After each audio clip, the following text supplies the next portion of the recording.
Syukur kepada Allah Subhanahu wa taala yang senantiasa memberikan kemudahan bagi kita sekalian untuk menuntut ilmu agama.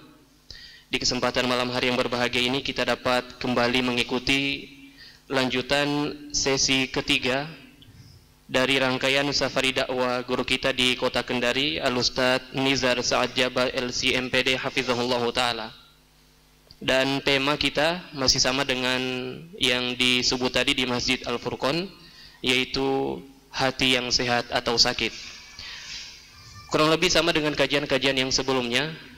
Untuk kajian kita di kesempatan malam ini kita akan bagi atas dua sesi. Sesi pertama materi dari guru kita, dan sesi yang kedua adalah sesi tanya jawab. Bagi pendengar ataupun pemirsa ataupun bagi sahabat muat yang menyimak kajian ini, Anda bisa bertanya dan mengirimkan pertanyaan Anda di 085255500943. Dan bagi jamaah sekalian, insyaallah panitia sudah menyiapkan mic yang bisa Anda gunakan untuk bertanya nantinya.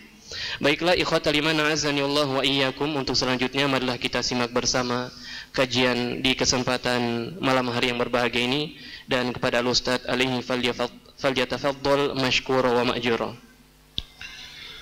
Bismillahirrahmanirrahim. Assalamualaikum warahmatullahi wabarakatuh. Waalaikumsalam warahmatullahi wabarakatuh. Alhamdulillah ala ihsanihi wa syukru ala taufiqihi wa amtinani. Ashhadu an la ilaha illallah wa ashhadu anna Muhammadan abduhu wa rasuluh sallallahu alaihi wa ala alihi wa sahbihi wa man istanna bi sunnatihi ila yaumiddin, amma ba'd.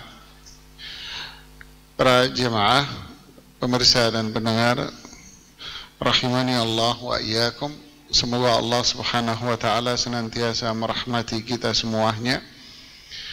Allahumma alimna ma jahilna wanfa'na bima alimna warzuqna amalan salihan mutaqabbala.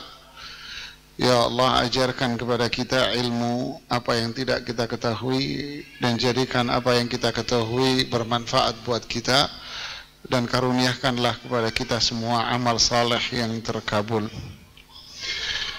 Ini adalah pertemuan kita yang ketiga pada bahasan tentang hati sehat atau sakit.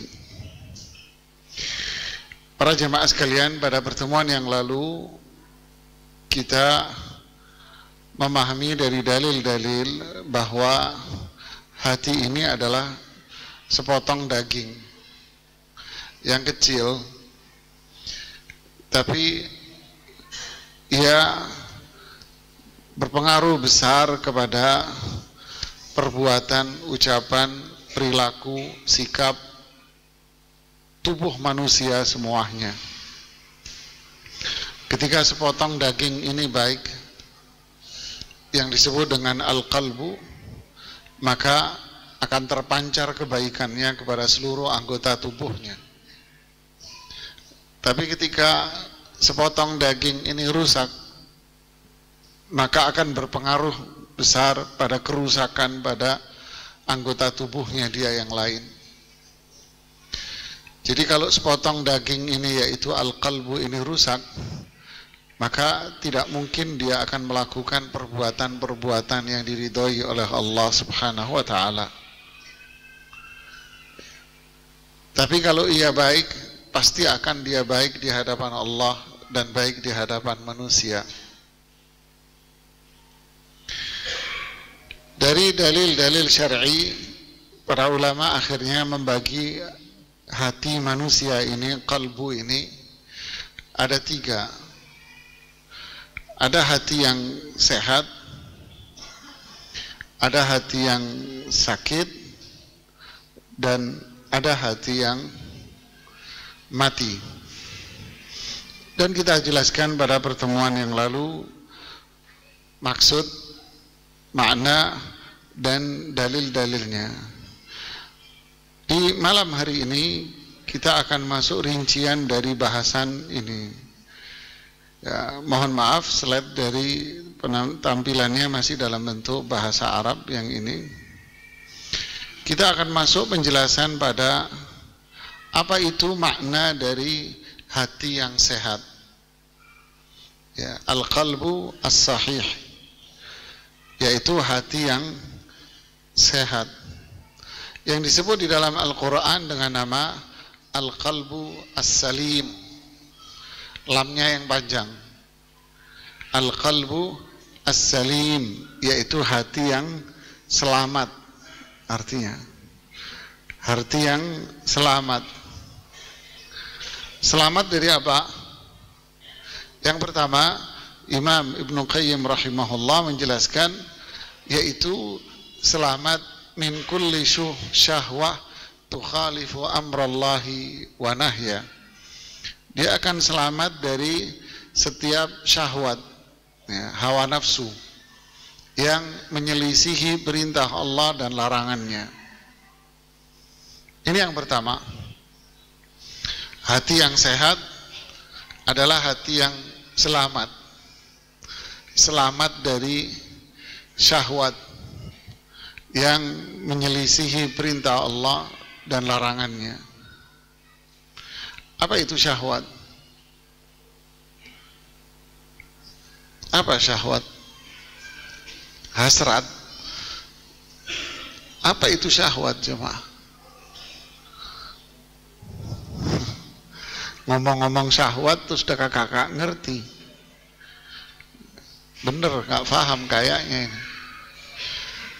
Syahwat itu yang mendorong seseorang untuk berbuat maksiat.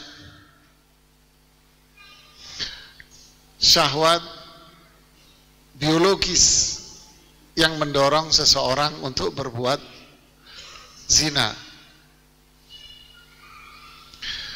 Syahwat harta yang mendorong seseorang untuk berbisnis, berdagang, jual beli dengan cara yang haram, mengambil, mencuri harta yang bukan milik dia, menguasai harta yang bukan milik dia.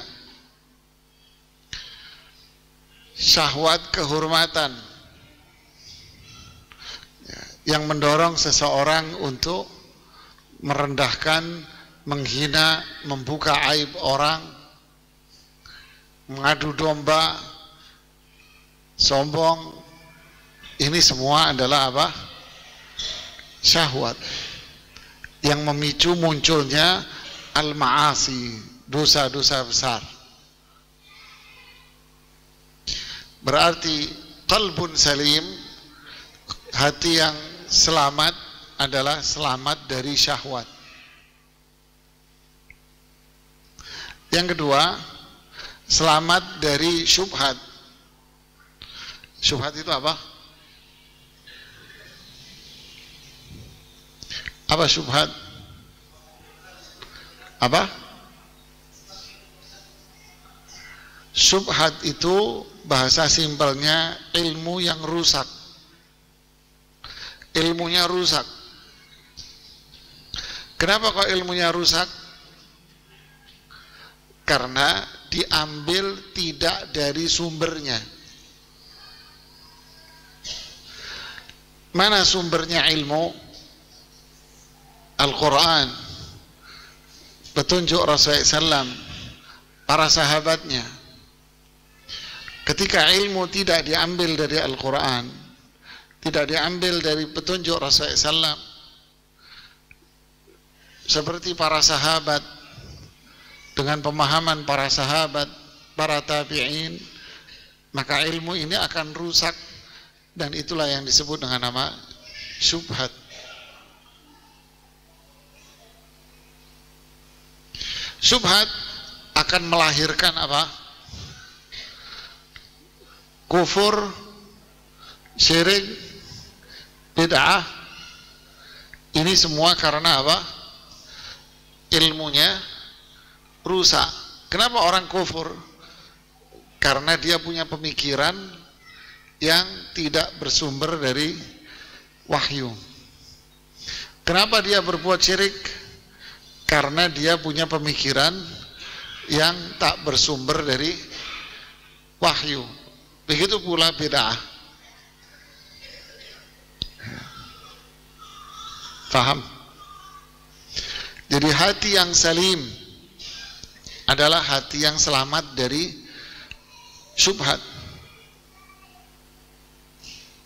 Hati yang salim selamat dari ibadah kepada selain Allah, syubhat, syirik. Hati yang salim, hati yang selamat dari berhukum kepada selain Rasulullah SAW.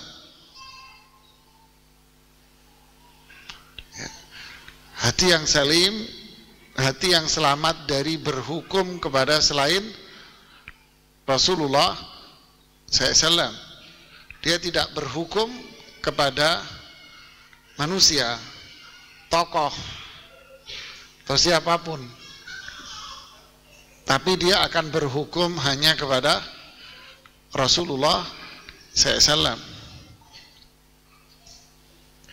Berarti hati yang salim adalah hati yang terbebas dari itu semuanya, sehingga hati ini tidak akan cinta kecuali hanya kepada Allah. Dia tidak akan takut kecuali hanya kepada Allah. Dia tidak akan berharap kecuali hanya kepada Allah. Dia tidak akan meminta pertolongan kecuali hanya kepada Allah. Dia tidak akan bersandar, berserah diri dari semua urusan dia kecuali hanya kepada Allah. Dia tidak akan menunjukkan kepatuhan, ketaatan kecuali hanya kepada Allah Subhanahu wa ta'ala. Hati ini adalah hati yang lebih mementingkan, mengedepankan, mengutamakan apapun yang Allah dan Rasulnya tetapkan daripada selainnya. Inilah hati yang salim, yaitu hati yang bersih dengan sebuah kata yang disebut dengan keikhlasan. Tidak ada ketergantungan, tidak ada kecintaan, harapan, takut kepada sesama makhluk. Tidak. Hatinya salim dari itu semua. Nah, inilah namanya hati yang sehat, karena di dalamnya hanya tertulis satu kalimat saja, yaitu la ilaha illallah. Ini hati yang bersih, tak ada syubhat, tak ada syahwat, tak ada ketergantungan, kecintaan, harapan, takut, berserah diri kepada selain Allah. Semua hanya kepada Allah. Kepatuhan, ketaatan semua sama Allah. Ini yang namanya hati apa?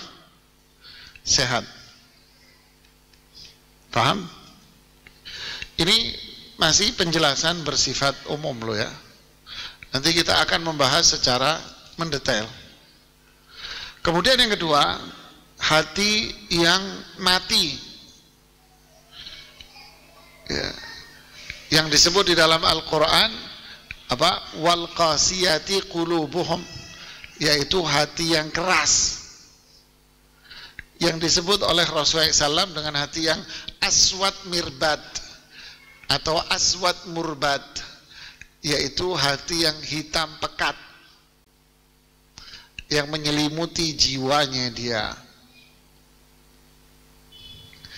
Di awal Al-Baqarah, "Tsumma qasat qulubuhum min ba'di dzalika fahiya kal hijarati aw ashaddu qaswah. Wa inna minal hijarati lama yatafajjaru minhul anhar." Hati-hati orang-orang yang seperti ini adalah keras. Ia ibarat batu. Batu saja terkena air, batu saja dia bisa memancarkan air. Tapi hati dia seperti yang diungkapkan kemarin, seperti apa? Kalkuzi mujakhia, seperti gelas yang dibalik. Artinya apa? Setiap ada sesuatu yang masuk, dia pasti akan tumpah. Hatinya mati dia. Apa ciri-cirinya? Ibnu Qayyim mengatakan, yang pertama, hati ini tidak kenal sama Allah sama sekali.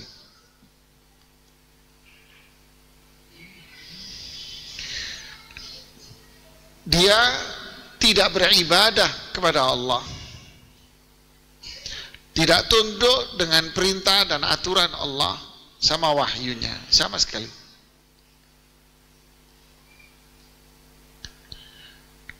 Berarti yang kedua, hati ini senantiasa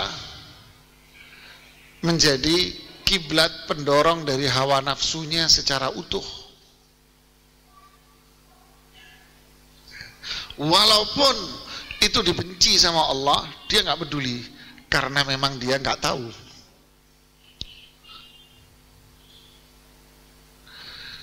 In ahabba li hawah. Kalau dia mencintai sesuatu, kecintaannya itu karena hawa nafsunya, bukan karena itu yang dicintai oleh Allah dan Rasulnya, bukan, tapi karena memang hawa nafsunya suka. Wa in abghadha li hawa. Kalau dia benci, bencinya pun karena hawa nafsunya. Al hawa imamuhu wasyahwatu qaiduhu. Hawa nafsu imamnya, syahwatnya dia pengemudinya, kata Ibnu Qayyim.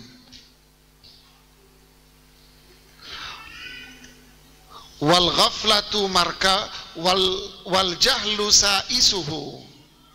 Kejahilan itulah penumpangnya, kelalaian itulah kendaraan dia.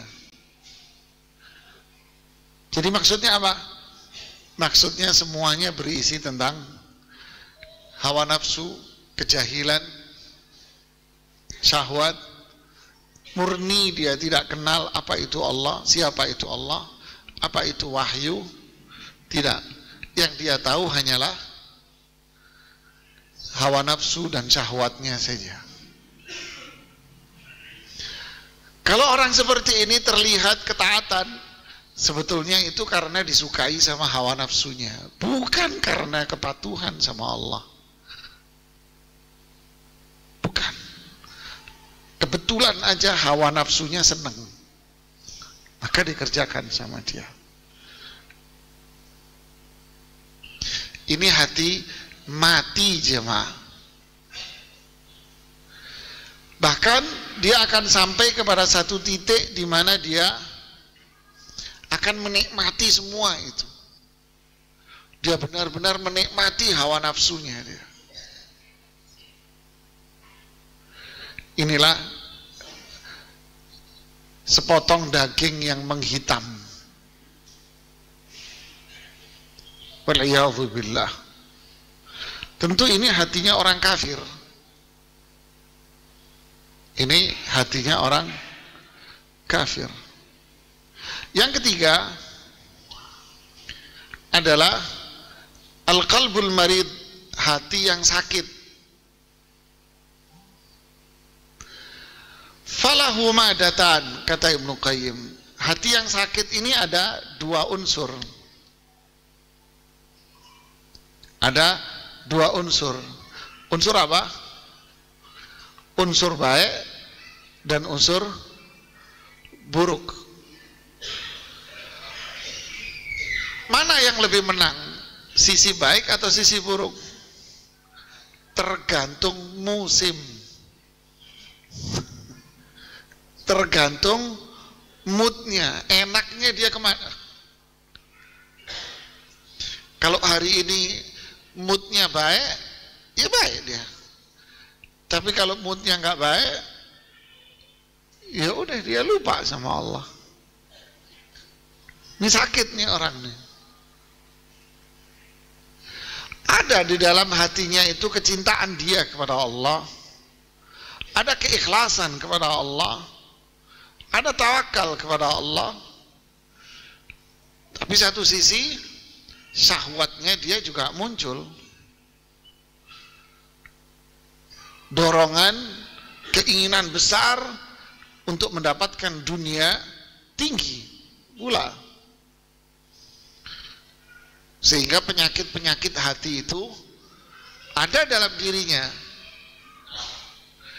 yaitu sombong, hasad, apa hasad? Iri, dengki, al-hirs 'alal mal, obsesi terhadap harta, keinginan besar untuk mendapatkan harta, itu tinggi. Jadi satu sisi ada iman, tapi satu sisi ada ini.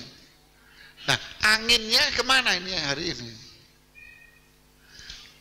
Apakah anginnya dia menuju kepada keimanan, sehingga hari itu dia jadi semangat, rajin, keren, Masya Allah masjid. Tapi terkadang kalau pas anginnya yang ke kiri, ya udah bubar jemaah, nyungsep lagi dia, menghilang lagi dia, maksiat lagi dia. Nah, inilah yang namanya hati apa? Sakit. Makanya disebut dengan nama hati sakit. Sampai di sini faham perbedaannya? Faham? Oke. Kita masuk pada rincian permasalahan. Yaitu yang pertama tentang hati yang sakit itu apa? Nah, ini bahasa Indonesia ini jemaah.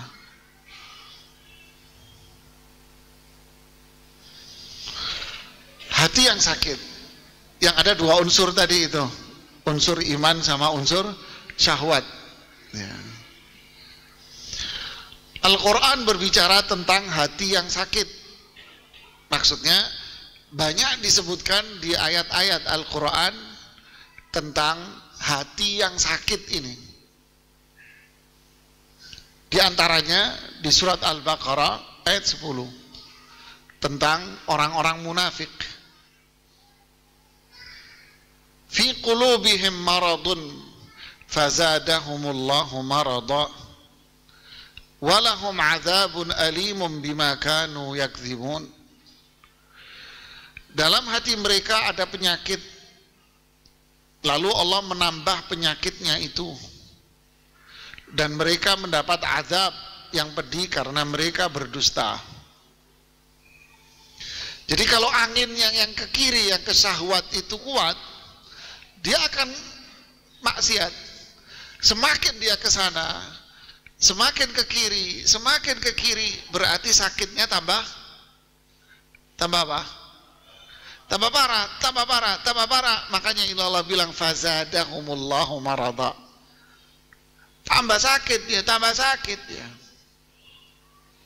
Saya nanya di kajian-kajian di Jakarta ke beberapa orang, kepada anak-anak kajian yang baru-baru di pengajian, duduk awal-awal gitu, dan penggemar musik berat. Saya bilang, tolong jawab ke saya jawaban yang jujur dari hati Anda. Ya Ustaz, Anda mendengarkan musik sejam, 2 jam, oke? Di saat Anda mendengarkan musik, Anda merasa happy, senang, terhibur. Tapi setelah musik itu Anda matikan, apakah Anda masih terhibur? Masih happy? Masih senang hati Anda? Dijawab sama mereka di tempat yang berbeda, dengan orang yang berbeda-beda, tapi jawabannya sama. Apa itu? Enggak Ustaz, tambah suntuk. Fazadahumullahu. Tapi sekarang kalau Anda dengerin ngaji, setelah Anda mendengarkan ngaji, apa yang Anda rasakan? Tenang Ustaz, tentram hati saya. Lihat siapa? Inilah makna fazadahumullahu marada. Allah tambah. Kalau anginnya yang ke kiri terus ke sana, ya tambah sakit dia. Maka gunung pun terbuat dari tumpukan pasir yang kecil. Ayat yang lain Allah bicara tentang perempuan. Ya nisa'an nabi lastunna ka ahadim minan nisa ini taqaitunna fala takhda'na bil qaul fayatma'a alladhi fi qalbihi marad wa qulna qawlan ma'rufa. Lihat ini, wahai istri-istri Nabi, wahai kaum wanita semuanya, bukan hanya istri Nabi SAW saja, kamu tidak seperti perempuan-perempuan yang lain. Jika kamu bertakwa, maka janganlah kamu tunduk. Mas, kalau nggak mau ngantuk, majuan. Kamu ngantuk karena nyender, nyaman kamu. Ya. Maka janganlah kamu tunduk. Maksudnya melemah lembutkan suara dalam berbicara, sehingga bangkit nafsu orang-orang yang ada penyakit dalam hatinya. Dan ucapkanlah perkataan yang baik. Maksudnya, wahai perempuan-perempuan yang mukminah, salihah, afifah, kalau berbicara dengan kaum laki-laki, jangan kalian berbicara dengan kalimat yang lemah gemulai, dilembut-lembutin ngomongnya. Jangan. Kenapa? Orang yang di depan kamu laki-laki ini hatinya sakit. Nanti tutur kata kamu yang lemah gemulai itu adalah ikan asin di mata kucing. Maka ikan asin, maka kucing pun tidak akan menyia-nyiakan ikan asin. Jadi itu syahwatnya dia. Dia penuh dengan syahwat, terus ada kesempatan untuk melampiaskan syahwat. Inilah mereka yang hatinya sakit. Ini contoh aja ayat-ayatnya, ya, bahwa orang yang hatinya sakit, dia akan lebih cenderung untuk melampiaskan syahwatnya daripada iman. Dia akan lebih cenderung ke arah sana. Semakin dia cenderung ke syahwat, berarti sakit yang ada dalam hatinya semakin besar, semakin besar, semakin besar. Ya, ini bahaya jemaah. Lalu apa hakikat hati yang sakit? Ada beberapa pola berpikir yang disajikan oleh Imam Ibnu Qayyim rahimahullah di kitab Ighatsatul Lahfan. Bagian pertama beliau mengatakan kejahilan dan kezaliman menjadi sebab hati itu menjadi sakit. Jahil itu apa? Tidak memahami wahyu. Jahil bukan berarti EQ-nya dia rendah. Fahami itu. Jahil itu bukan orang yang EQ-nya rendah, bukan. Bukan jemaah. Tapi jahil itu adalah orang yang gak faham wahyu. Terlepas dia EQ-nya biasa, standar atau superior, yang jelas ketika dia tak faham dalil, tak faham wahyu, kewajiban dia kepada Allah, maka dia disebut dengan apa? Jahil. Innamat taubatu 'ala Allah lilladzina ya'maluna su'a bijahalatin. Taubat itu bagi orang yang berbuat maksiat sedang dia di saat melakukan kemaksiatan itu dia jahil. Imam Hasan al-Basri mengatakan kullu man 'asallaha fahuwa jahil. Setiap orang yang maksiat sama Allah maka dia bahlul, bodoh, walaupun superior jemaah. Ya. Tapi kita sebagai umat Rasulullah SAW kalau melihat orang seperti itu jangan diucapkan kata-kata ini. Kamu jahil sih, enggak, jangan. Jangan. Ini dalam bahasan penjelasan hukum, bukan bahasan dalam konteks individu. Ya, seperti kasus seorang suami konsul sama saya, Ustadz, istri saya ini jahil, diajak ke pengajian nggak mau, makanya dia begini. Saya mau menceraikan dia saja, Ustadz. Menurut Ustadz bagaimana? Menurut saya istrimu lebih baik daripada kamu.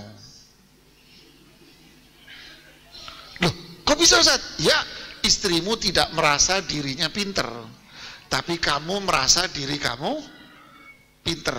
Faham jemaah? Ingat, hati-hati Anda salah faham. Ini dalam konteks penjelasan masalah hukum, bukan dalam konteks penjelasan vonis individual. Ya, hati-hati ini. Kita lanjutkan. Apa penyebab hati itu sakit? Jahil, nggak faham wahyu. Zulm, kezaliman itu apa? Sikap melampaui batas. Karena dia jahil, maka dia zalim. Ya. Terus pola pikir yang kedua, Al-Quran diturunkan untuk menjadi obat dari dua penyakit itu. Allah turunkan Quran untuk apa? Ngobatin dua penyakit ini, jahil sama zalim. Ya ayyuhan nas, qad ja'atkum mau'izatun min rabbikum wa shifaa'un lima fis sudur wa hudan wa rahmatun lil mu'minin. Wahai manusia, Allah tidak mengatakan wahai orang-orang beriman, agar pembicaraannya lebih umum kepada semua orang. Wahai manusia semuanya, Allah telah datang kepadamu pelajaran, nasihat. Telah datang kepada kalian pelajaran, nasihat, yaitu Al-Quran dari Tuhanmu, yaitu zat yang nyiptain kamu, yang bikin kamu hidup, yang ngatur kamu, yang telah berbuat baik sama kamu, telah menurunkan nasihat berupa Al-Quran. Dan Al-Quran ini penyembuh bagi penyakit yang ada dalam dada. Apa yang ada dalam dada? Apa bahasan yang kemarin? Hati, sepotong daging ini. Yang di dalam dada apa? Sepotong daging ini. Nyembuhin itu kalau sakit. Dan petunjuk serta rahmat bagi orang yang beriman.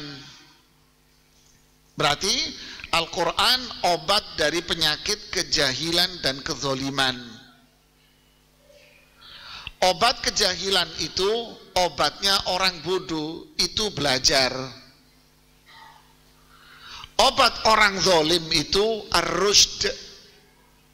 Apa ar-rushd? Iradah, dorongan, motivasi untuk berbuat dan beramal saleh. Ya. Kalau dalam dunia pendidikan, konsep kurikulum sekolah itu harus menggabungkan antara kognitif dengan afeksi. Kalau guru hanya mengajarkan materi tok di kelas tanpa melahirkan sebuah afeksi, attitude, sikap, maka mending gak usah ngajar kamu. Karena isinya Quran itu dua, al-ilmu war-rushd. Ya, ini obatnya orang jahil itu apa? Ilmu. Obatnya orang zalim itu apa? Amal. Berbuat sesuai dengan ilmunya. Oke? Pola pikir yang berikutnya, jika dia mencari kesembuhan dengan Al-Quran, dia akan sembuh. Jika tidak, kedua penyakit itu akan membunuhnya.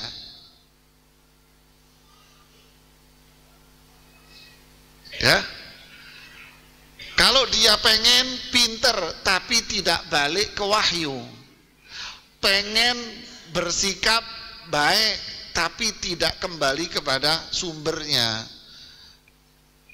maka itu akan membunuh dia. Ini bukan bahasa saya, ini bahasanya Ibnu Qayyim rahimahullah. Ya. Hati yang sakit berarti hati yang sakit itu adalah kerusakan. Berarti hati yang sakit rusak hatinya. Ia akan merusak satu, kebenaran. Tidak bisa melihat kebenaran, atau ia terlihat sebagai keburukan. Dia nggak bisa melihat ini benar, nggak bisa. Atau yang lebih parah, dia melihat kebenaran itu sebagai kejahatan. Orang yang sholat berjamaah dianggap, dinilai sebagai apa? Sombong aja loh, kamu aja yang sombong, pengen sholat berjamaah, pengen kelihatan orang. Sholat tepat waktu dianggap sok alim. Orang yang rajin sedekah dianggap apa? Sok dermawan. Dan seterusnya. Kebenaran dianggap sebagai keburukan. Menjalankan sunnah petunjuk Rasulullah SAW dianggap ekstrim.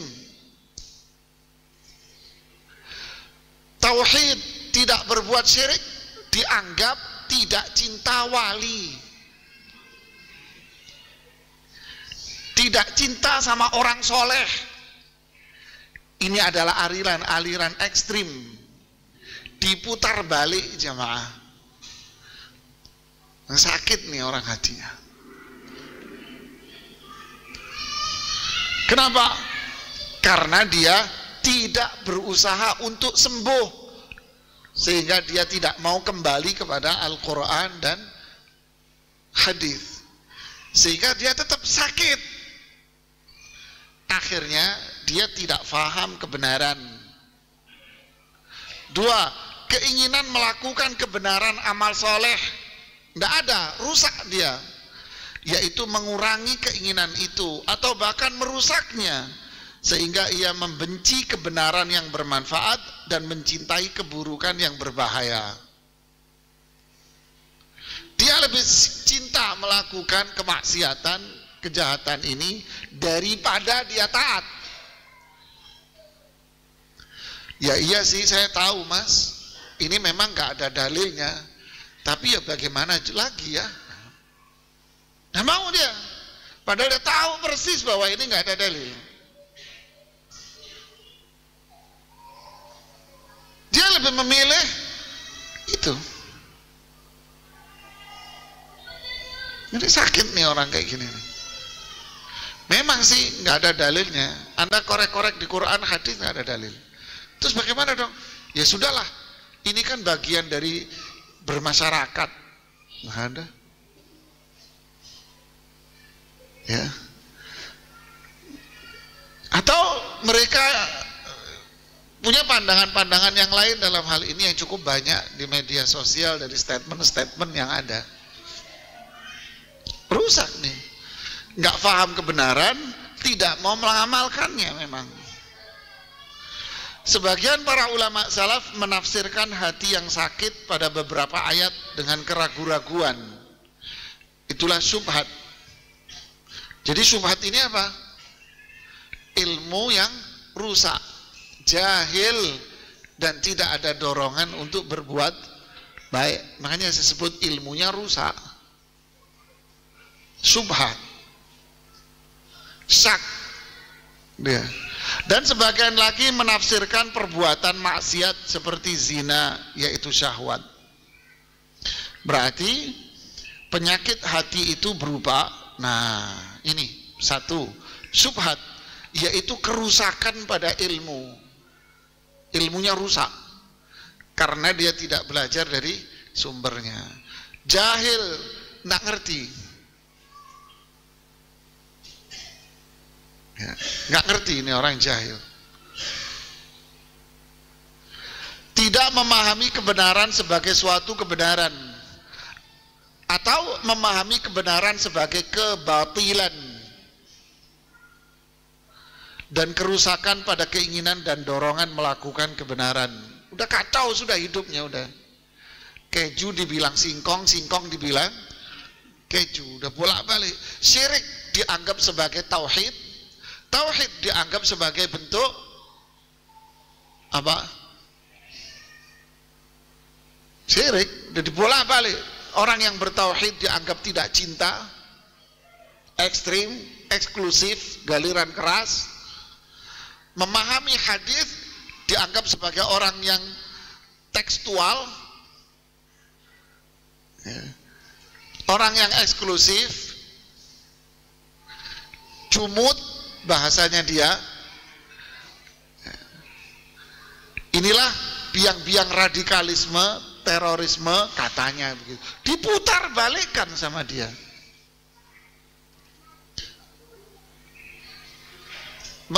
Mengajak masyarakat untuk tauhid kepada Allah, mengajak masyarakat untuk kembali kepada wahyu Al-Quran, dianggap sebagai apa? Memecah belah umat.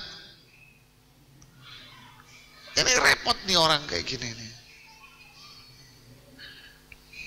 Sakit nih orang kayak gini nih. Inna lillahi wa inna ilaihi raji'un. Seperti Abdullah ibnu Ubay, dia tidak bisa memandang kebenaran, sehingga dia melihat Rasulullah SAW itu orang yang hina dan menganggap dirinya adalah sosok yang suci. La yukhrijannal a'azzu minhal adal. Orang-orang mulia di antara kita akan mengusir orang-orang hina. Yang dimaksud hina siapa?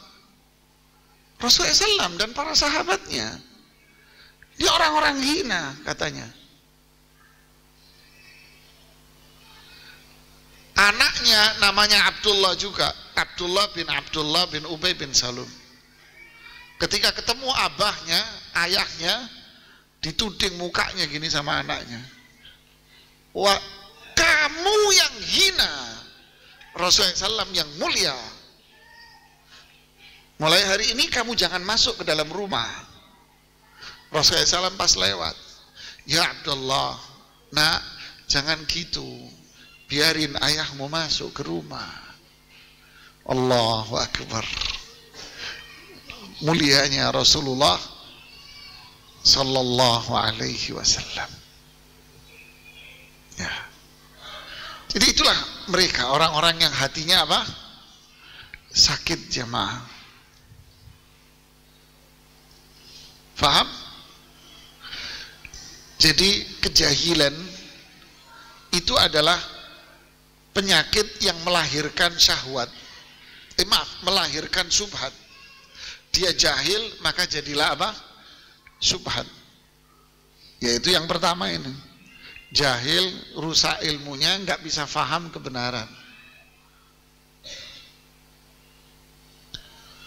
Ada lagi yang lucu di satu pengajian di Jakarta. Ini kelompok salafi ini, dia nggak punya adab dalam berzikir. Masa orang habis sholat zikirnya nggak ngadep kiblat, zikir malah ngadep orang. Udah ngadep orang, nggak ngadep kiblat, mau riya. Waduh, nuduh lagi udah. Nunjukin kalau kamu zikir di depan orang, zikir itu ngadep kiblat sono. Ini jahil, tidak bisa memahami kebenaran. Anda kasih tahu, nggak bisa. Kebenaran dianggap keburukan, keburukan dianggap diputar balik sama dia. Terus gimana jelasin ke orang begini? Ya. Kata orang, jahil ini nggak ada obatnya, jamaah. Makanya kata Imam Syafi'i, saya diskusi sama siapapun enak menang. Diskusi sama satu orang kayak gini saya nggak bisa menang. Wa idza khatabahumul jahiluna qalu, kalau ada orang jahil yang seperti ini tinggalin aja, jangan dibalas. Makanya Rasulullah SAW bilang sama Abdullah, putranya Abdullah bin Ubay, nah biarin orang tuamu masuk, biarin aja, da'hu nuhsinu ilaihi madama baina adhurina. Allahu Akbar. Biarin saja ayahmu, kita akan tetap berbuat baik sama ayahmu selama ayahmu tinggal sama kita. Padahal sudah menuduh Rasulullah SAW hina. Bahkan dia membuat berita kebohongan bahwa Aisyah berbuat zina. Tapi tetap Rasul, biarin aja. Ini orang-orang sakit. Bahaya sekali jemaah. Tidak bisa dia memahami kebenaran dan tidak bisa mengamalkannya.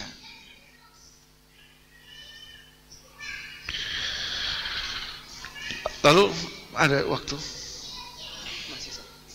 Oke. Lalu Imam Ibnu Qayyim mengatakan demikian, kesehatan itu terdapat pada 3 perkara. Orang sehat itu ada pada 3. Dan hati sangat butuh untuk dijaga kesehatannya, sebagaimana fisik dijaga kesehatannya. Pertama, menjaga kekuatan. Kekuatan hati yaitu iman, ibadah, dan zikir. Orang yang sakit nggak punya ini, makanya nggak punya kekuatan. Sakit ya, nggak punya dia kekuatan. Saya pernah dulu umroh sama satu orang.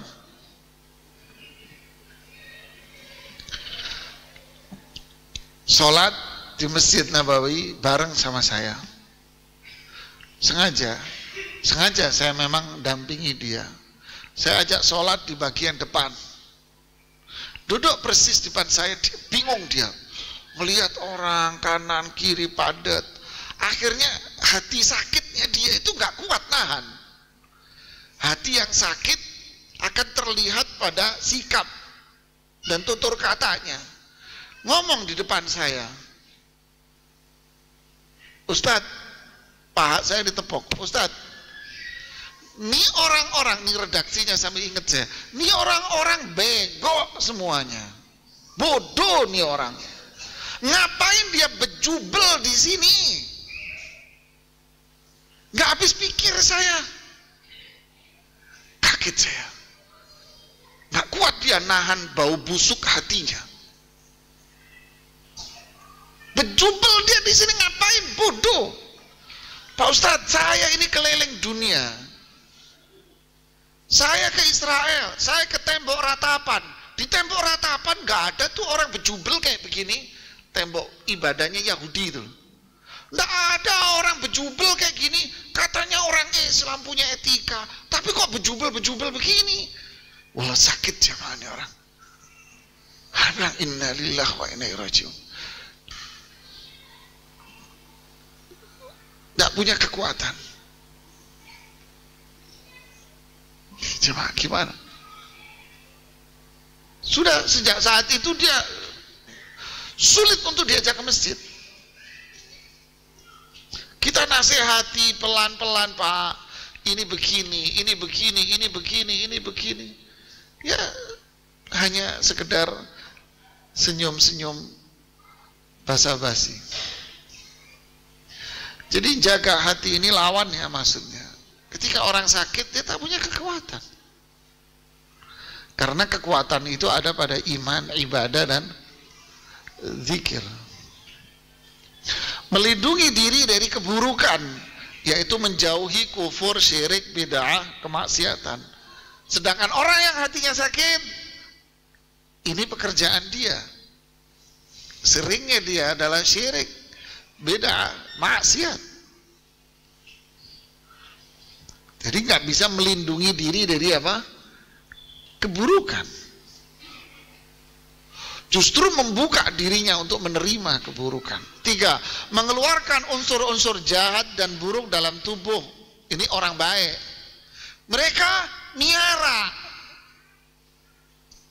dipiara sama dia ini unsur ini. Nggak mau dia suruh tobat, dia menganggap benar kok. Ya kan? Keburukan dianggap kebenaran, sulit.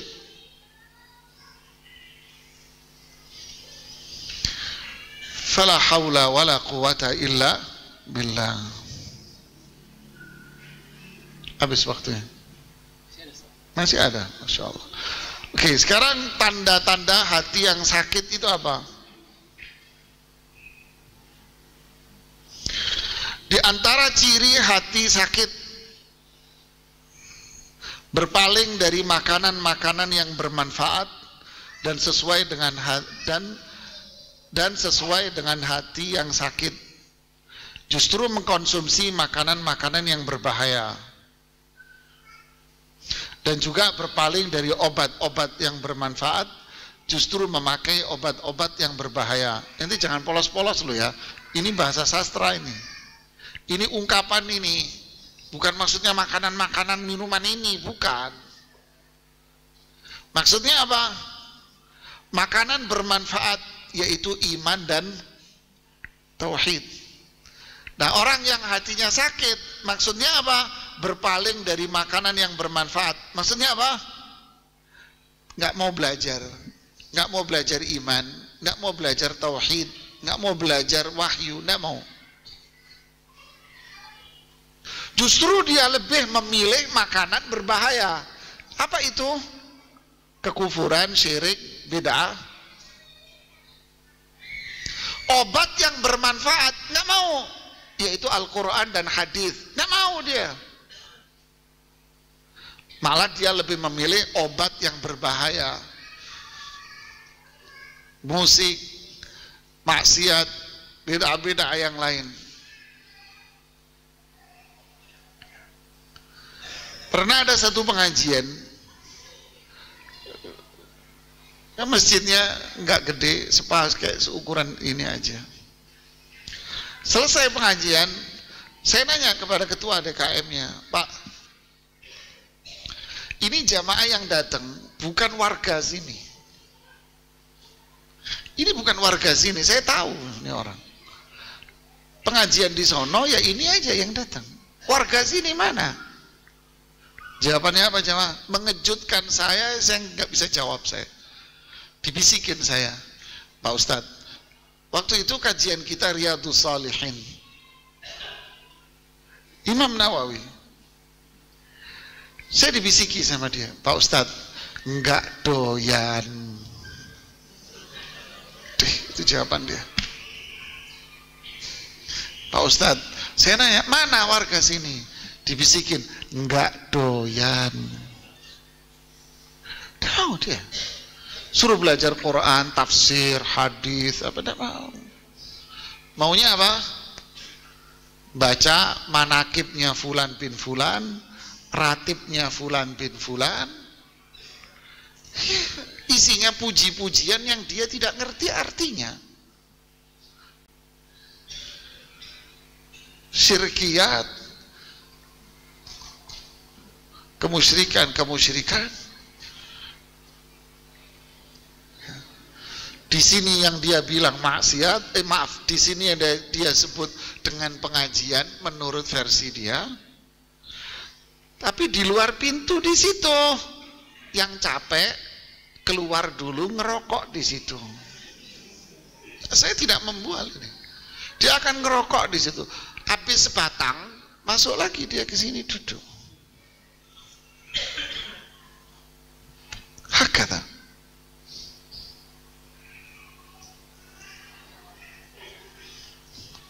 Aneh coba.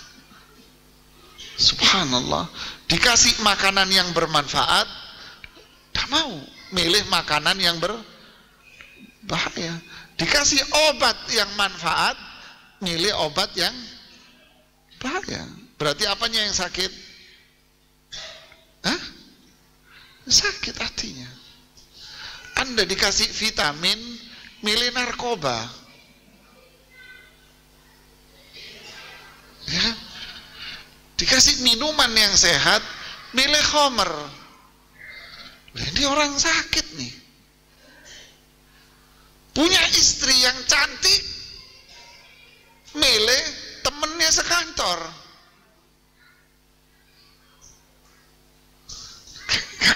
Gak masuk di akal.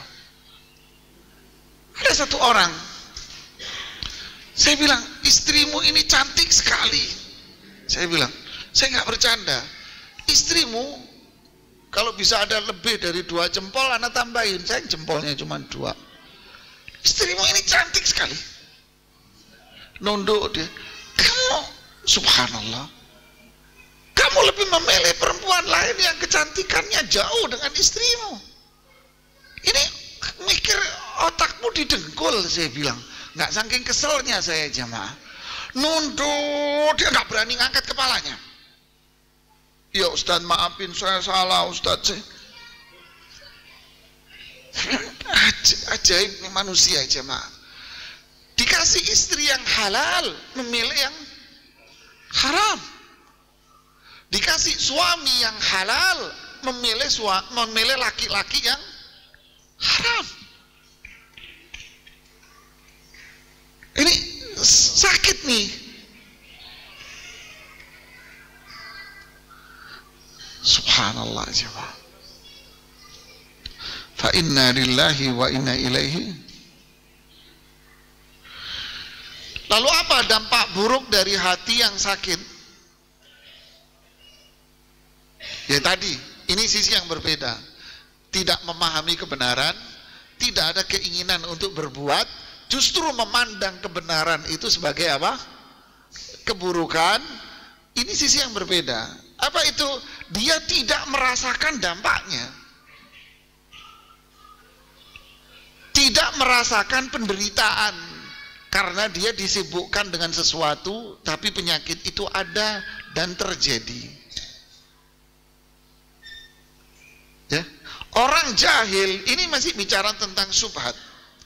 Orang jahil, dia tidak merasa dirinya apa? Jahil. Justru dia merasa pinter. Saya duduk dengan satu tokoh di Jakarta. Pak Ustadz, saya punya buku-buku banyak, tulisan saya ini semua. Ada 7 apa ditunjukin ke saya. Saya diam, tidak bicara sepatah kata. Saya ambil satu buku, menafsirkan Al-Quran semaunya dia sendiri. Saya nanya, Pak, Anda menafsirkan ini dari mana? Dari diri saya. Dasar Anda apa? Ya Allah karuniain saya akal. Saya mampu untuk menganalisa ayat Al-Quran, saya tuangkan. Kalau saya mampu, kenapa saya harus kembali kepada mereka? Dia manusia, saya manusia. Saya tutup, permisi, saya mau pulang. Loh Ustadz, kita duduk. Mas, percuma Pak, saya ngomong sama Anda. Kenapa? Anda tak punya kaedah. Terus saya mau berbicara dengan kaedah. Ya nggak nyambung, Mas. Paham tidak? Nggak nyambung. Anda nggak ngerti kaedah, terus saya ajak diskusi tentang kaedah, ya mending pulang. Aturiduna an yukadzaballahu wa rasuluh, malah dia tambah mendustakan Islam. Inna lillahi wa dia nggak ngerasa dirinya itu rusak, nggak paham.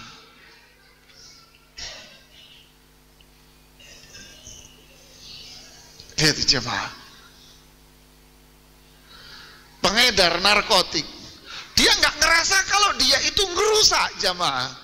Justru dia merasa bahwa saya dagangan, ini bisnis Mas. Kata orang Surabaya, gundulmu Mas bisnis. Ini Anda ngerusak masyarakat kok dagangan. Coba dia nggak ngerasa Mas. Bahaya sekali ini. Syirik, dia nggak ngerasa kalau dia itu lagi berbuat beda, nggak ngerasa dia itu. Saya negor satu orang, ngingetin, mau ajak diskusi, Mas, di satu masjid, Pak bisa ngobrol sebentar? Oh ya silakan Pak Ustadz.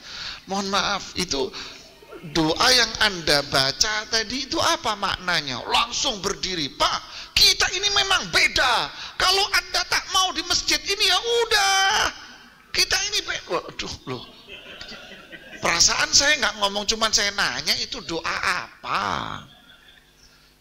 Marah-marah. Dia nggak, inilah jemaah, dia tidak merasakan dampaknya, yaitu penyakit kejahilan, penyakit syubhat yang keraguan-raguan, penyakit syahwat. Ini adalah penyakit yang sangat berbahaya dan paling sulit. Kenapa? Karena pelakunya tidak merasakannya. Dia disibukkan dengan syubhat dan syahwat itu sendiri. Ya. Hobi sama musik, dia menganggap itu kenikmatan. Dia akan mencari pembelaan bahwa ini halal. Boleh musik itu, Anda harus fair dalam mendudukkan permasalahan. Musik itu perbedaan mazhab di dalam para ulama. Waduh, seolah-olah dia bahasa ilmiah, padahal tidak paham dia jemaah. Tidak ada para ulama berbeda pendapat. Begitulah, dia nggak ngerasa. Inilah dampak buruk dari apa? Hati yang sakit. Obatnya apa? Obatnya ya kembali kepada Rasulullah SAW dan para sahabatnya. Para ulama salaf, mereka para dokter dari penyakit ini. Dua, dia merasakan langsung dampaknya dan sangat menyiksa. Satu sisi dia tidak merasa bahwa itu buruk, tapi sebetulnya dia merasakan dampaknya. Paham nggak bedanya? Dia tidak merasa kalau kejahilan dia, kemaksiatan dia, kufur dia itu buruk, dia nggak ngerasa. Bahkan dia merasa itu apa? Kebenaran. Tapi dia merasakan dampaknya, efeknya yang dia rasakan. Apa itu efeknya? Galau, gelisah, sedih, takut, mudah amarah, tekanan batin, stres.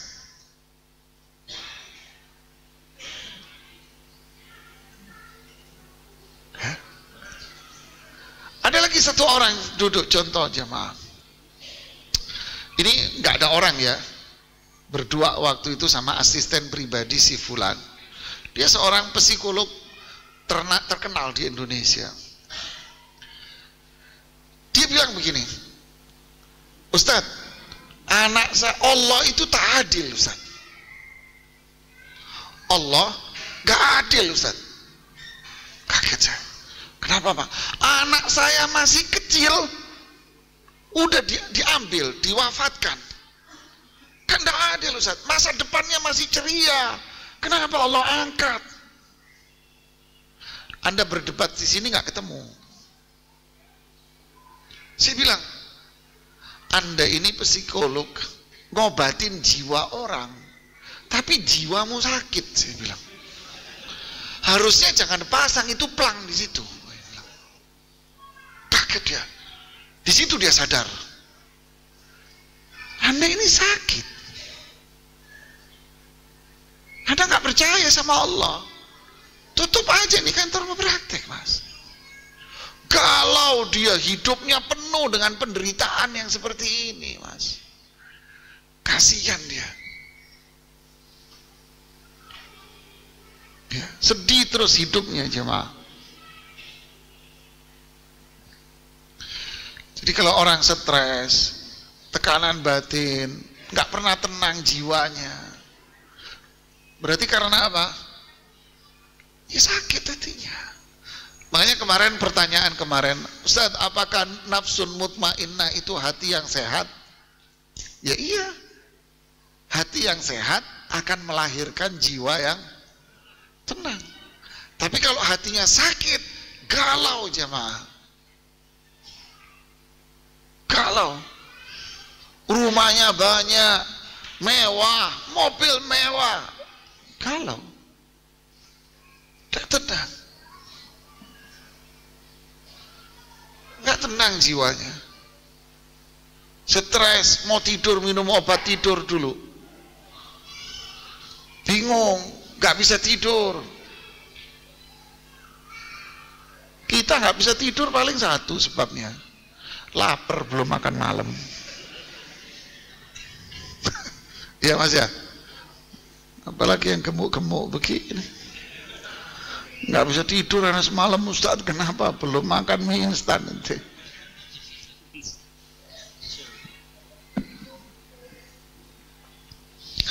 Subhanallah. Makanya orang yang tauhid, beriman, amal, selalu Allah bilang apa dalam Al-Quran? Fala khawfun alaihim walahum walladzina amanu walam yalbisu imanahum bidzulmin ulaika lahumul amnu wahum muhtadun. Di pelajaran tauhid itu kan keutamaan tauhid. Mereka yang beriman dan tidak berbuat syirik, maka Allah akan berikan ketenangan batin dia. Wahum muhtadun, dan Allah kasih hidayah dia. Allah kasih hidayah dia. Ya tenang dia.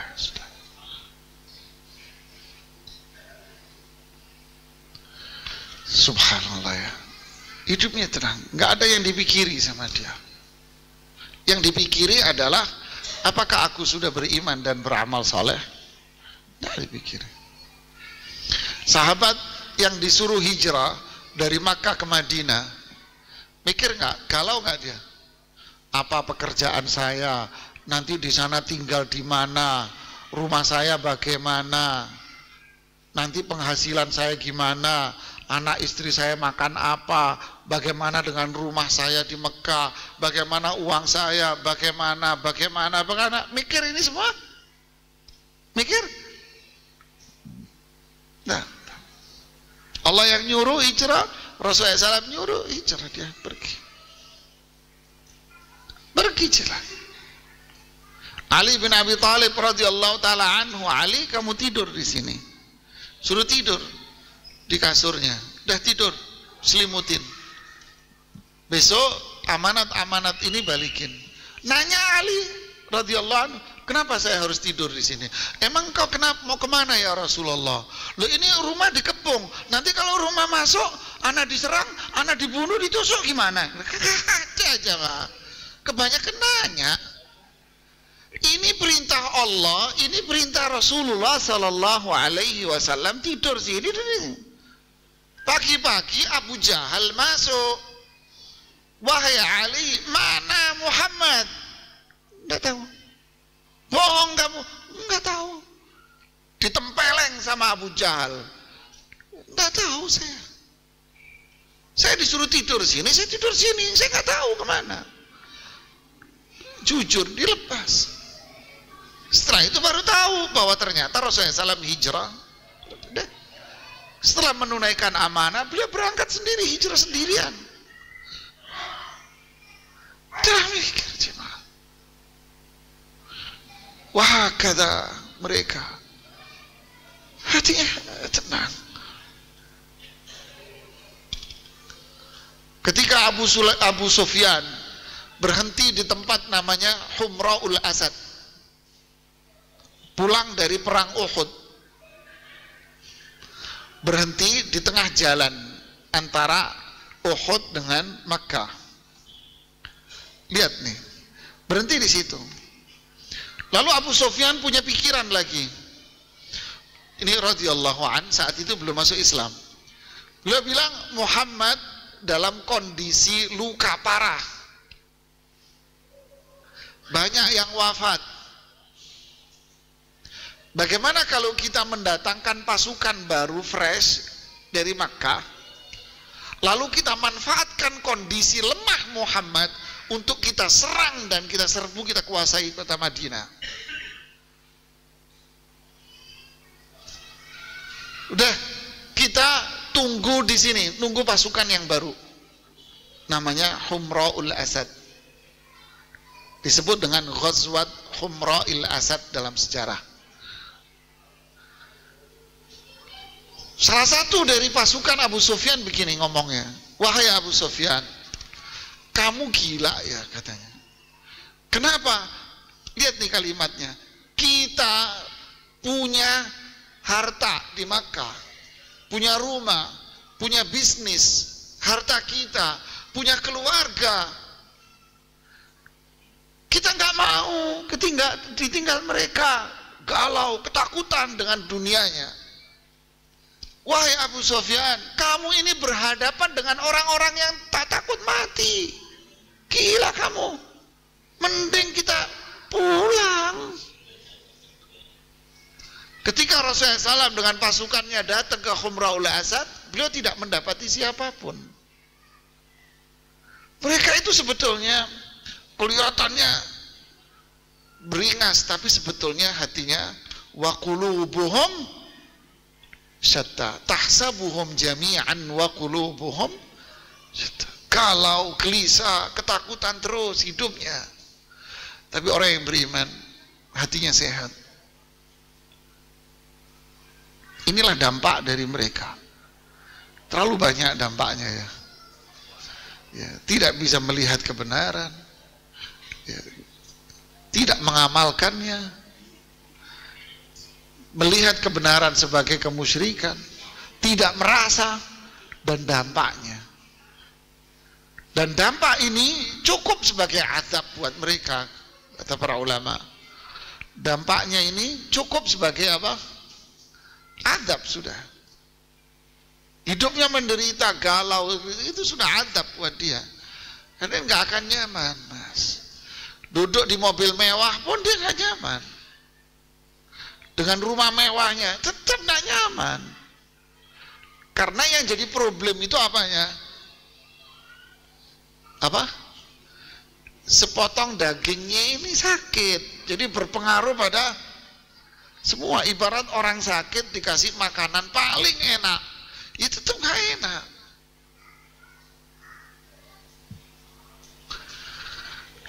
Nas'alullah al-afiyah. Masih ada? Ini ada penjelasan tentang sumber kerusakan hati. Sumber kerusakan hati yang pertama, Ibnu Qayyim mengatakan sumber-sumber kerusakan hati itu ada 3. Pertama, sombong. Inilah yang menjadikan iblis berada dalam posisi akhirnya. Ya, tadi jahil, ya kan? Zalim, ada lagi di sini. Apa itu? Sombong. Jadi iblis itu tinggal di mana sebetulnya sih? Hah? Surga. Dia tinggal di surga. Tapi karena sombong, diapain? Diusir. Sakit terus hatinya. Akhirnya apa? Ya udah dari makhluk yang dilaknat sama Allah. 2, rakus terhadap harta. Jadi, obsesi terhadap harta. Inilah yang menjadikan, maaf, ini bukan adab Adam. Ini yang menjadikan Nabi Adam itu terusir dari surga. Apa itu? Keinginan untuk makan pohon, kata. Makan dari pohon itu.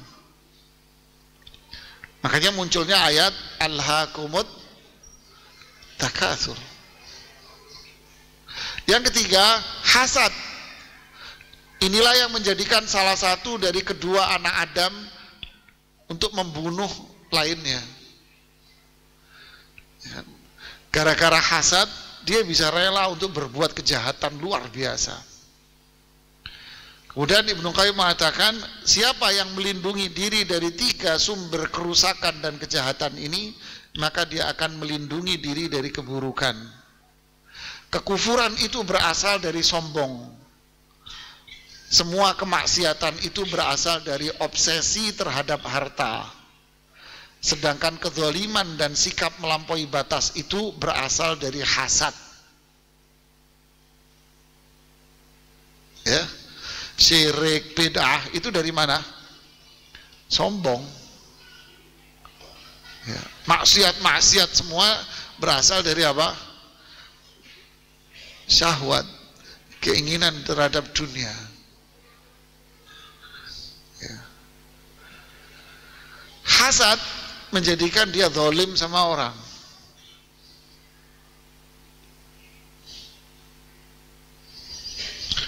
Dan masih ada lagi sebab-sebab lain yang menjadikan hati ini sakit, jemaah. Ya, masih ada 5. Tuh, banyak jemaah. Masih ada berapa pertemuan? 3 lagi ya. Masih cukup untuk kita sampaikan. Saya kira sampai di sini aja. Wallahu a'lam bishawab. Alhamdulillah wassalatu wassalamu ala Rasulillah. Ikhwatal iman azani Allah wa iyyakum. Untuk selanjutnya kita beralih ke sesi tanya jawab. Kita bacakan pertanyaan pertama. Assalamualaikum warahmatullahi wabarakatuh. Ustadz, saya seorang anak muda yang tidak paham agama, akan tetapi ketika saya mendengar ayat yang artinya dialah Allah yang maha pengasih lagi maha penyayang, tanpa sengaja pada saat itu saya merasa sedih dan jatuh air mata, Ustaz. Pertanyaan saya, apakah ini adalah ciri hati yang sakit ataukah sehat, Ustaz? Masya Allah, barakallahu fi. Itulah ciri hati sudah mulai dimasukin apa? Hidayah. Allah sudah bukain hatinya dia. Terlihat dari apa? Mendengar ayat-ayat Al-Quran. Ibarat tanah tandus, kemudian turun hujan, fahtazzat warabat, maka tanahnya itu mulai bergerak, mulai lembek, biji-biji yang ada di dalamnya sudah mulai muncul, dia akan pecah, muncullah tanaman. Begitulah hati manusia. Kalau Allah sudah bukakan, mendengar ayat-ayat Al-Quran dia terenyuh, lalu dia menangis. Ini adalah hidayah yang harus kita jaga dan harus bersyukur kepada Allah agar hidayah ini terus bertambah, terus dijaga dan sabar.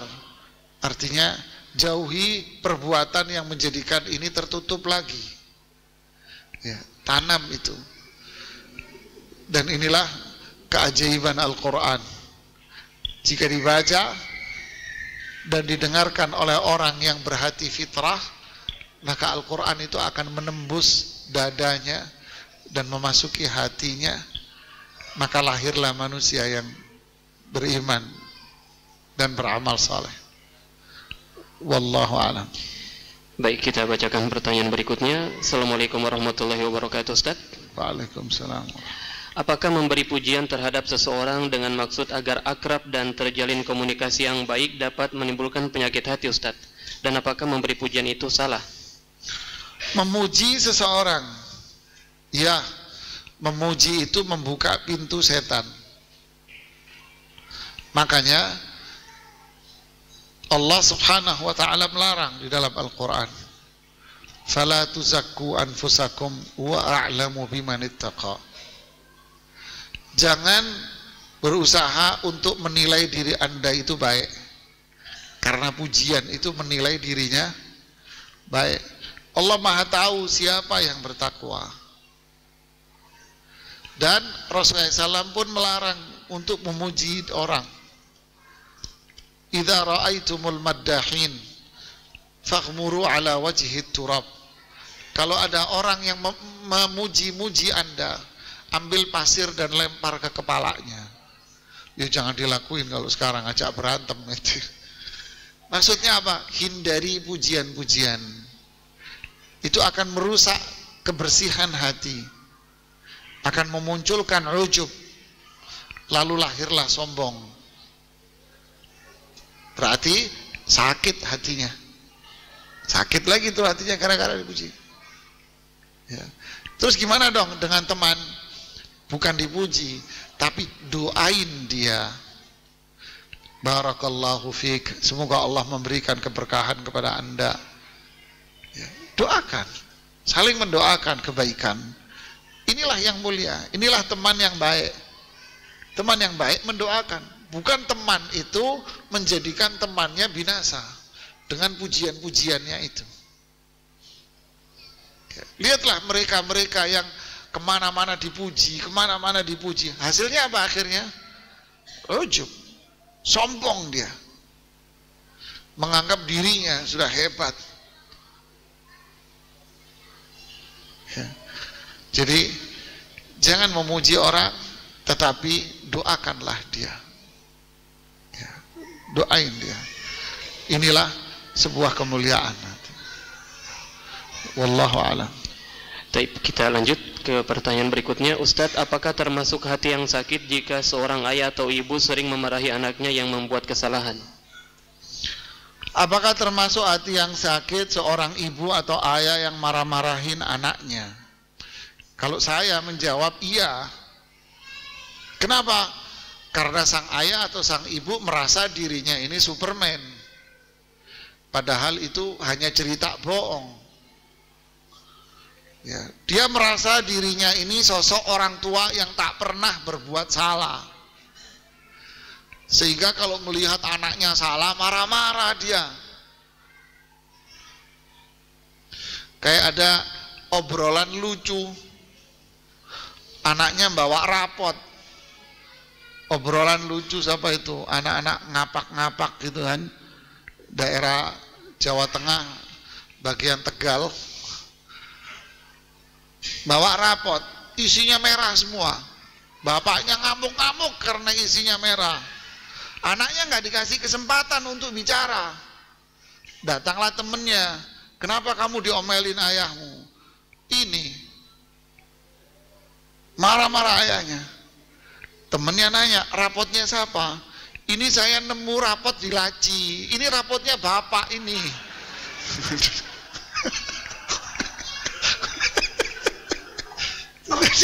Jadi orang tua ada nggak tahu diri kalau dia dulu merahnya lebih banyak dari anaknya gitu. Dulu dia cuma anaknya baru manjat pohon, bapaknya dulu manjat genteng.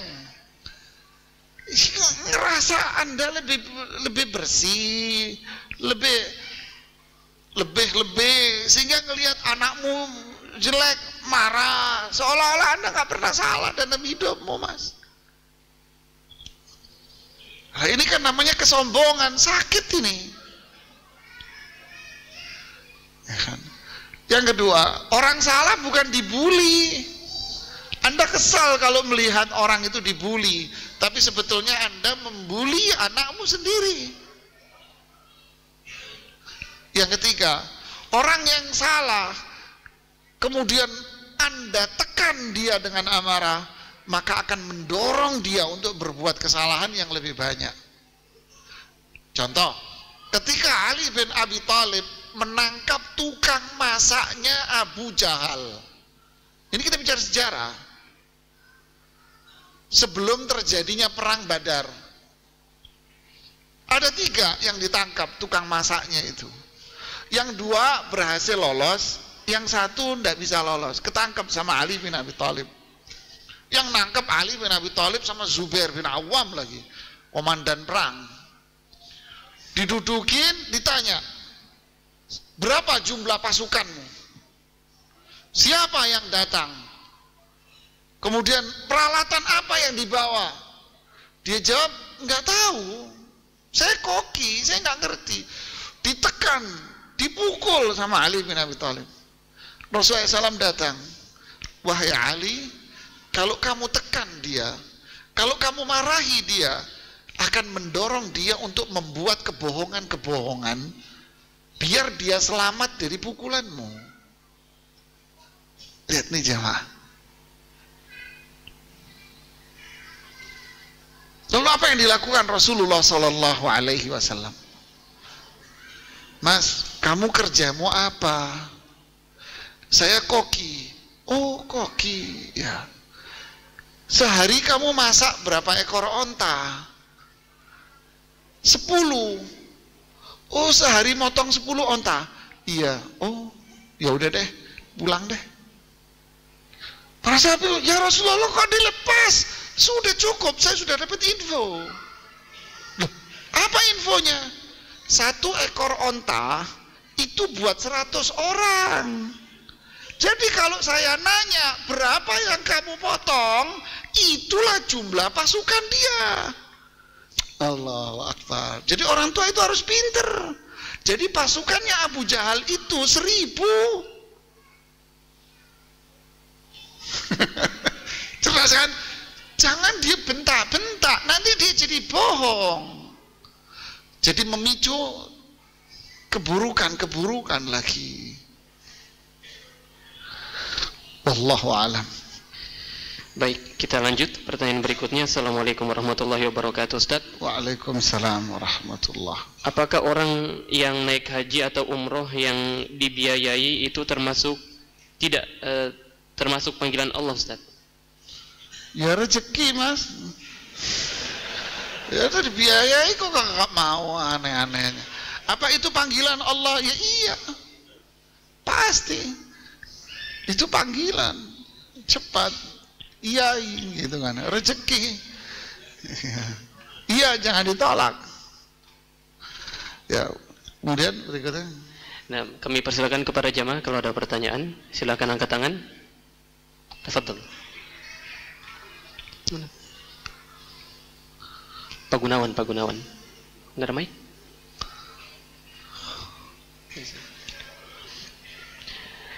Loh, isaknya belum. Isanya nanti sekarang habis. Azan. Sekalian sebentar juga.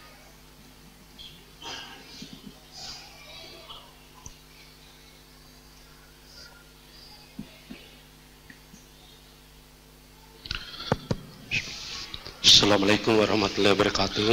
Waalaikumsalam warahmatullahi. Penjelasan yang sangat menarik. Sebelum saya mengemukakan beberapa pendapat, ada Banyak kan Pak, beberapa hal yang saya perlu kutip. Itu dalil yang pertama bahwa di dalam Al-Quran dikatakan, ya ayuhan nafsul mutmainah irji ila rabbiki radiyah radiyatan mardiyah. Itu kalau kita kaji itu ada 3, ada nafsul amarah, lawamah, dan mutmainah. Lalu kalau saya lihat dari penjelasan, ada beberapa ayat mengatakan bahwa kembalilah kamu dengan hati yang selamat, qalbin salim. Kadang-kadang sulit untuk kita membedakan mana nafsul mutmainah dengan qalbin salim. Ya. Pertanyaannya apa Pak? Ya. Pertanyaannya apa? Yang ingin Bapak tanyain apa? Hati yang selamat ya. Iya. Ya. Seperti di dalam surat Al-Furqan kan. Ya. Seperti apa hati yang selamat itu? Yang itu sehat? yang ini bagaimana cara kita membedakan antara nafsul mutmainah dengan yang qalbin salim tadi, hati yang selamat itu. Itu yang pertama. Bagaimana cara kita, apakah ini bisikan hati yang apa atau? Ya, paham pertanyaannya Pak. Itu yang pertama. Ya, makasih banyak Pak. Ya. Terima kasih. Barakallahu fiik. Bagus pertanyaannya. Apa itu hati yang sehat? Jawabannya, setelah belajar yang sakit, baru belajar yang sehat. Jadi Bapak datang besok pagi sama besok malam. Nanti tak jelasin Pak. Ya, jadi kita baru belajar hati yang sakit. Habis itu kita belajar hati yang sehat. Jadi datang aja Pak ya. Nanti saya akan urai di situ seperti apa hati yang sakit, tanda hati yang sehat, ciri-cirinya apa, bentuknya bagaimana, dan seterusnya dan seterusnya. Ya, biar datang lagi Bapak. Kalau saya jelasin sekarang, nanti besok Bapak nggak datang. Ya. Baik. Oke.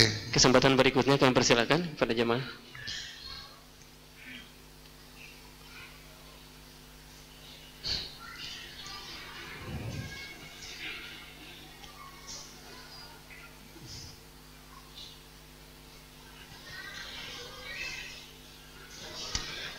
Bismillah, barakallahu fiik. Iya, silakan. Pertanyaan saya tentang letak hati atau kolbu yang dari awal dijelaskan sampai sekarang tadi katakan bahwasanya hati itu sepotong daging.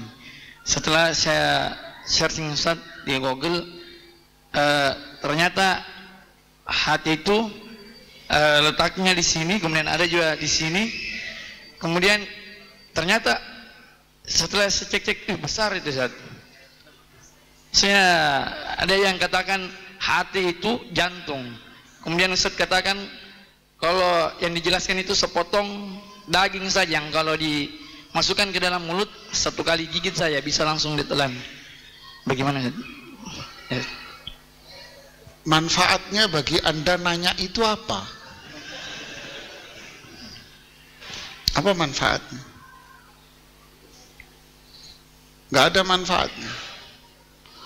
Yang kedua, Rasulullah SAW masih tahu bahwa mudghah, sepotong daging, itulah hati. Dan Allah Subhanahu wa ta'ala mengatakan hati itu di dada. Cukup mas. Selebihnya Anda pengen tahu ina itu, ini itu, manfaatnya apa? Nggak ada manfaatnya. Sama juga Anda pengen tahu negeri Sodom itu di mana?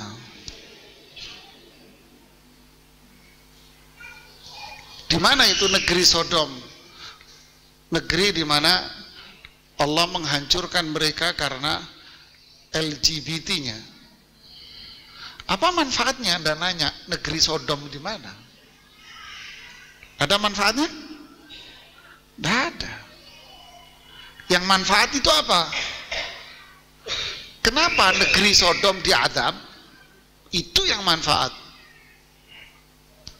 Di mana negeri Sodom? Buat apa? Manfaatnya kecil. Itu bentuknya hati itu secara ilmiah itu posisinya di perut, apa manfaat? Yang penting kita beriman dengan Al-Quran. Ini cerita tentang hati itu di dalam dada. Hati itu ukurannya sekian. Siapa yang ngasih tahu?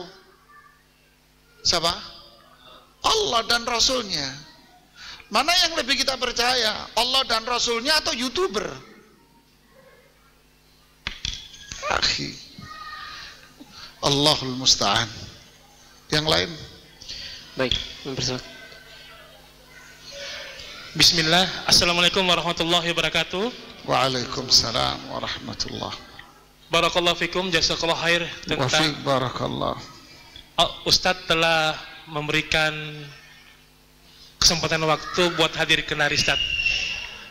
Alhamdulillah. Semoga Allah selalu menjaga Ustadz beserta keluarga. Amin. Semoga Allah selalu melimpahkan rezekinya buat Ustadz beserta keluarga. Amin ya Allah. Amin Allahumma amin. Yang Anda ingin tanyakan Ustadz di sini tentang hati yang mati Ustadz. Ana minta pengertian tentang bahwasanya kita beribadah itu menggunakan lebih menonjol ke hawa nafsu daripada iman tadi Ustadz. Enggak paham pertanyaan saya. Korelasinya apa antara ibadah dengan hati yang mati? Apa? Tadi bahwasanya itu salah satu ciri kalau nggak salah Ustaz, itu adalah hati yang mati. Itu adalah apabila dia beribadah, dia lebih menonjol ke hawa nafsunya daripada iman. Ana mohon pengertiannya Ustaz. Iya. Jazakallahu khair. Assalamualaikum warahmatullahi wabarakatuh. Assalamualaikum warahmatullahi wabarakatuh. Nah, itu namanya hati yang sakit. Jadi hati yang sakit itu di dalam hatinya ada imannya. Masih ada apa? Imannya. Dan di situ pula ada hawa nafsunya. Ya, itu namanya hati yang sakit. Tapi kalau hati yang mati, di dalamnya tidak ada iman sama sekali, Mas. Makanya ini tentu bukan orang yang beriman. Berarti dia siapa? Orang kafir. Orang kafir dia. Tidak ada keimanan sama sekali dia, tidak kenal sama sekali dia. Dia tahu tapi nggak bisa masuk ke dalam hatinya. Abu Jahal itu tahu kalau Rasulullah SAW, kalau Muhammad ini jujur, bisa dipercaya, akhlaknya mulia, dan seterusnya. Mereka percaya. Dan mereka majarabna lakal kadzib. Kami tidak pernah melihat engkau bohong. Kami tidak pernah melihat pengkhianatan pada dirimu. Ketika masalah kasus apa? Konflik mereka pada renovasi Ka'bah. Ketika di tahap akhir, siapa yang berhak meletakkan Hajar Aswad? Konflik mereka hampir perang gara-gara siapa yang meletakkan Hajar Aswad. Lalu disepakatilah udah gini, orang yang masuk ke ruangan ini yang terakhir, dia yang meletakkan. Allah tentukan yang masuk Rasulullah SAW, umurnya 35 tahun waktu itu. Ketika melihat Rasulullah SAW masuk, hadza radina, kalau yang ini kami ridho semuanya. Kami tidak pernah melihat ada kebohongan pada dia. Ini orang mulia, anak muda yang kita sepakati, dan sebagainya dan sebagainya. Udah, mereka semua setuju sisi itu. Tapi giliran diangkat jadi nabi dan rasul, wa ma naqamu minhum illa an yu'minu billahil azizil. Mereka membencinya, memusuhinya, menyiksanya. Itu bukan karena apapun, tapi karena dia ngajak kepada ketauhidan dan iman. Itu aja masalahnya. Hatinya keras jemaah, nggak mau. Tahu tapi nggak bisa masuk ke dalam ini. Itu hati mati namanya. Sudah tidak ada sedikit pun. Makanya orang yang hati mati di neraka dia akan kekal. Nas'alullah al-afwa wal afiyah. Baik, kita bacakan pertanyaan terakhir. Assalamualaikum warahmatullahi wabarakatuh, Ustaz. Assalamualaikum warahmatullahi. Izin bertanya, apakah seorang yang sedikit-sedikit update status tentang kehidupannya itu termasuk hati yang sakit, Ustaz? Syukran barakallahu fikum. Sedikit-sedikit update tentang dirinya. Pertanyaannya, apa tujuan dia melakukan itu? Apa tujuannya? Jawaban Anda itulah cerminan dirinya. Apa tujuannya? Agar orang tahu bahwa Anda lagi melakukan ini. Begitu? Ya. Atau Anda melakukan ini, mengupdate untuk mengajak orang berbuat kebaikan. Atau yang ketiga, Anda update status agar orang datang ke warung Anda untuk membeli barang dagangan Anda. Untuk apa? Kalau tujuannya yang pertama, agar orang tahu apa yang Anda perbuat, maka Rasulullah SAW bersabda, man ra'a Allahu alaihi wa man samma'a Allahu alaihi. Siapa yang berbuat ingin dilihat, dipuji orang, Allah jadikan perbuatan dia tersebar di semua masyarakat. Dan siapa yang berbuat ingin didengar orang, maka Allah jadikan semua orang dengar perbuatannya. Artinya apa? Ini penghinaan. Allah nggak akan ngasih apapun pahala bagi dia. Kalau dia update untuk ngajak orang berbuat baik, ketaatan, maka ini dakwah, Anda mendapat pahala dari situ atas dakwah ajakan. Kalau yang ketiga Anda update untuk bisnis, yaitu urusan dagang boleh, marketing halal-halal saja. Nah, terus tujuannya apa? Nah, itulah jawabannya tiga. Tergantung apa? Tujuan Anda mau ngapain? Wallahu a'lam. Taib, barakallahu fikum wa jazakallahu khairan. Kita ucapkan kepada guru kita atas kajian yang telah disampaikan di kesempatan malam hari yang berbahagia ini. Kami mohon maaf kepada pendengar ataupun pemirsa. Ada begitu banyak pertanyaan yang telah masuk ke redaksi kami, namun karena kajian kita dibatasi pula oleh waktu, sehingga kami tidak bisa bacakan semua pertanyaan yang telah masuk.